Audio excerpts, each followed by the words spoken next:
Assalamualaikum warahmatullahi wabarakatuh. Halo semuanya, perkenalkan nama saya Sheila Nurul Nurlaila dengan NIM 2304474 dari kelas 4C. Apa sih itu luka diabetes? Luka diabetes merupakan luka yang terjadi pada orang yang menderita penyakit diabetes atau gula darah. Kenapa sih luka diabetes ini bisa dikatakan berbahaya? Kenapa gitu? Karena luka diabetes ini termasuk jenis luka yang sulit untuk sembuh, mudah terinfeksi, dan bisa menjadi parah sehingga menyebabkan amputasi tersebut ya. Lalu ada juga beberapa penyebab luka diabetes. Nah, penderita diabetes ini seringkali mengalami luka yang sulit untuk sembuh, terutama paling sering pada bagian kaki. Biasanya karena lecet, goresan, atau luka kecil yang tidak disadari sehingga lukanya menjadi besar dan ujungnya diamputasi seperti itu. Kenapa sih bisa jadi seperti itu gitu? Nah, biasanya penyebab pertama tuh karena kadar gula darahnya yang terlalu tinggi. Nah, kadar gula darah terlalu tinggi ini tuh secara terus menerus kan. Nah, akhirnya tubuh tuh jadi sulit untuk memperbaiki jaringan yang rusak tersebut. Akibatnya lukanya ya jadi lama untuk sembuh. Lalu yang kedua, penyebab yang kedua itu saraf rusak atau neuropatik diabetik. Nah, penyebab tersebut tuh terjadi karena penyakit diabetes ini bisa rusak saraf, terutama pada saraf di kaki, yang mengakibatkan penderita tidak merasa sakit meskipun terluka. Jadi lukanya tuh sering tidak disadari dan semakin parah gitu. Lalu penyebab yang ketiga itu biasanya darahnya tidak lancar atau bisa membuat aliran darah ke kaki itu terganggu gitu, terhambat. Nah, hal tersebut darah tidak lancar itu berakibat lukanya tidak mendapatkan oksigen dan nutrisi yang cukup untuk pemulihan atau kesembuhan luka diabetes tersebut.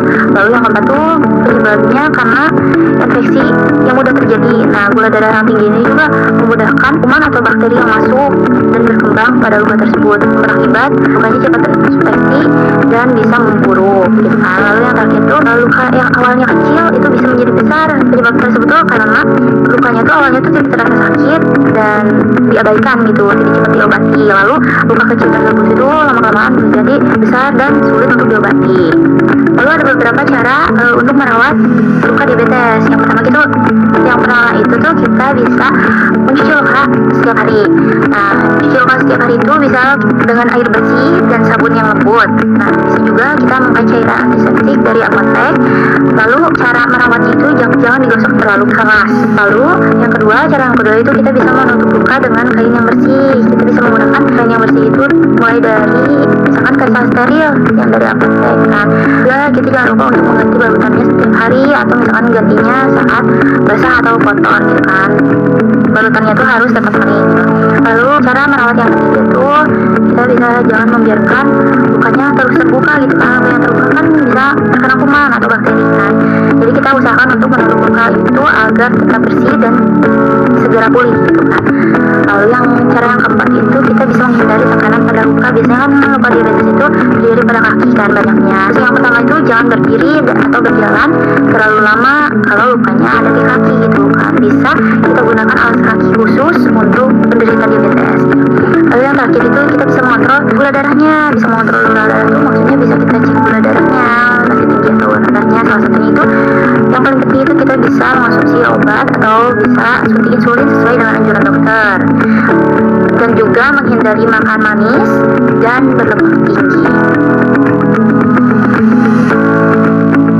Lalu perlu diperhatikan pada penderita luka penyakit diabetes ini tuh harus segera ke puskesmas atau ke dokter jika lukanya itu semakin besar atau di lukanya itu keluar nanah atau bau, lalu lukanya tidak sembuh dalam 1 minggu, dan juga penderitanya itu mengalami demam atau bengkak pada bagian lukanya. Selanjutnya ada beberapa pengobatan luka diabetes ini secara medisnya. Yang pertama itu kita bisa memberikan pembersihan luka atau debrimen dengan cara mengangkat jaringan mati untuk mempercepat penyembuhannya. Lalu yang kedua tuh kita bisa memberikan pengobatannya tuh bisa dengan obat topikal dan juga salep. Obat topikal ini bisa menggunakan antibiotik misalnya dengan gentamisin untuk mencegah atau mengatasi infeksi ini. Lalu salepnya itu khusus untuk luka yang kronis. Pengobatan yang ketiga ini dengan balutan khusus atau dressing. Balutan ini itu bisa dengan balutan hidrogel, hidrokoloid, atau atau foam untuk menjaga kelembapan kulit agar tetap optimal gitu kan. Lalu yang keempat tuh bisa pengobatan dengan kontrol gula darah dengan pengobatan oral atau juga insulin ya, suntik insulin. Pengobatan tersebut tuh sangat penting untuk mendukung penyembuhan luka, tapi mendukung penyembuhan lukanya dari dalam tubuh gitu kan. Lalu pengobatan yang kelima itu dengan menggunakan antibiotik oral atau injeksi ya.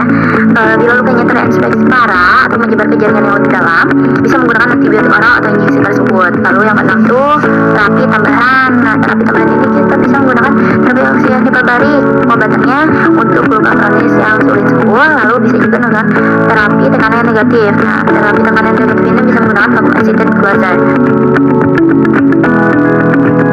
Di sini juga ada pengobatan tradisional atau alami pada penderita diabetes gitu kan. Yang pertama itu bisa menggunakan bahan alami dari madu, karena madu itu bermanfaat sebagai antibakteri dan juga mempercepat penyembuhan. Caranya itu bisa menggunakan madu murni tersebut dioleskan ke luka yang sudah dibersihkan. Lalu yang kedua itu bisa menggunakan bahan alami dari lidah buaya. Nah, lidah buaya ini memberikan manfaat sebagai antiinflamasi untuk melembabkan gitu ya. Caranya sama dengan mengoleskan langsung lidah buaya tersebut ke lukanya. Lalu ada juga bahan alami dari kunyit. Nah, kunyit ini bermanfaat sebagai antioksidan dan anti radang. Cara penggunaannya, kunyitnya bisa diparut dulu. Jadi semasa kunyit tersebut bisa langsung ditap-tap ke luka tersebut. Biasanya itu terjadi pada luka diabetes yang masih ringan, jadi dikasih kunyitnya. Lalu bahan alami yang selanjutnya ini bisa menggunakan bahan minyak kelapa. Minyak kelapa ini manfaatnya untuk cegah infeksi ringan. Cara menggunakannya juga sangat gampang, cukup oleskan minyak kelapa tersebut dengan secara lembut. Dan yang terakhir tuh bisa menggunakan bahan alami dari air rebusan daun sirih. Nah, air rebusan daun sirih ini tuh bermanfaat sebagai antiseptik alami. Caranya juga gampang dengan cara mencuci luka tersebut dengan air rebusan daun sirih. Nah, dari beberapa orang yang menderita luka diabetes tersebut perlu diperhatikan untuk yang pertama itu cuci lukanya setiap hari. Lalu yang kedua, menghindari tekanan pada area luka. Gunakan alas kaki yang khusus diabetes. Lalu yang ketiga itu pantau gula darah, kadar gula darahnya. Lalu yang terakhir itu segera ke dokter jika lukanya memburuk atau bengkak atau berdarah atau sebagainya gitu. Kalau memburuk segeralah ke layanan kesehatan. Luka pada penderita diabetes ini sangat berisiko karena bisa sulit untuk sembuh, cepat terinfeksi dan dapat menyebabkan komplikasi serius seperti amputasi. Perawatan luka yang baik dan kontrol gula darah yang teratur merupakan kunci utama dalam mencegah kondisi luka yang buruk. Pengobatan medis dan pengobatan alami juga bisa digunakan bersamaan asalkan tetap dikonsumsi dengan anjuran dokter gitu. Jangan tunggu luka memburuk baru ke puskesmas. Bersihkan luka, jaga gula, cegah infeksi.